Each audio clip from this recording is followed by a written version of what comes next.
দেখো কি ভাগ্য আমার, কত ঝড় বৃষ্টির মধ্যে বেড়ানো হচ্ছে। এখন খালি কি আছে বাকি জানো, সুস্থভাবে ঘিরে যাওয়া, তারই সাকসেস আমি। প্রিয় দর্শক, আমি আজকেই চলে যাব, এই জন্য বৃষ্টিতে কষ্ট করে হলেও ঘুরে যাচ্ছি। একটা জেলায় যদি আসি, যদি মন মতো নাই ঘুরে যাই, আসার সার্থকতা কোথায়? তবে জীবন চলে না, সারা জীবন একা একা ঘুরি তো, এমন কেউ নাই যে হাত দুটি টেনে উপর দিকে উঠাবে।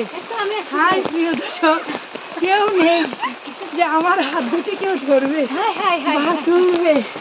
এই যে আমার ভাবি একটা আগিয়ে আসছে, ওরে গেলে সারি দিচ্ছেন। জান